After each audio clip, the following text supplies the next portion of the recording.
রংপুরে ভিসি দোতলায় মিটিং করছে, সেখানে প্রক্টর এবং বিশ্ববিদ্যালয়ের সবাইকে নিয়ে সেখানে আগুন দিয়েছে।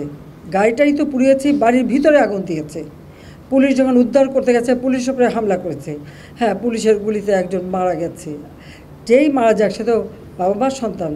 আমরা সেজন্য সত্যি দুঃখ প্রকাশ করি এবং তার বাড়ি রংপুর পীরগঞ্জ, ওখানে আমরা যাতে তার কাফন দাফন সব কিছু ব্যবস্থা করে দিয়েছিলাম। ছাত্রলীগের কয়েকজন নেতাকর্মীকে কিভাবে হত্যা করেছে। চট্টগ্রামে 6 তলার উপর থেকে ছুঁড়ে ছুঁড়ে নিচে ফেলেছে। যারা জীবন বাঁচাতে ঝুলে আছে জানলা শিক ধরে, তাদের উপরে পাথর মেরেছে, হাত পায়ের রগ কেটেছে, 7 জন ছাত্রকে হত্যা করেছে এবং এইরকম হত্যাযোগ্য আরও অনেক জায়গায়, সব বিস্তারিত বলে বোধহয় শেষ করা যাবে না। পুলিশের গাড়ি, র্যাবের গাড়ির ভিতরে র্যাবকে যেভাবে হত্যা করা।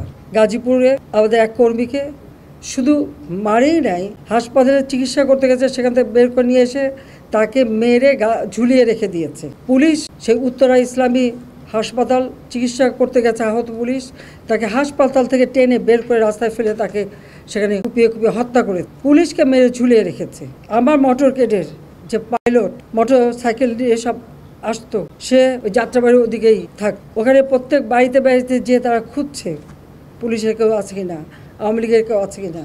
ও যখন ওখান থেকে বের হয়ে আসছিল কাজে যাবে, তাকে সেখানে মেরে ফেলে রেখে দিয়েছিল। যখন এখানে আসে না, খোঁজ করে দেখে তার লাশ পড়ে আছে।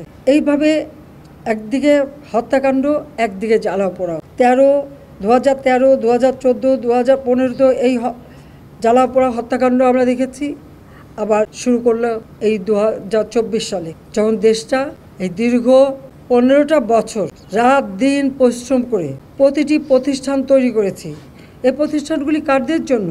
এদেশের মানুষের জন্য। তো এই প্রতিষ্ঠানগুলি তো মানুষকে সেবা দেয়, মানুষের জন্য কাজ করে, মানুষের রুজির ব্যবস্থা করে, মানুষের আয়ের পথ খুলে দিয়েছিল। সেই প্রতিষ্ঠানগুলি একে একে পুড়িয়ে ফেলা। এবং শুধু ঢাকা বলে না, রাজশাহীতে বিশ্ববিদ্যালয়ে সে ভিসি কাটো, ময়মনসিংহ কৃষি বিশ্ববিদ্যালয়ের সেখানে হামলা, বিভিন্ন জায়গায় এই হামলা করা এবং আগুন লাগানো অথবা মেরে ফেলা।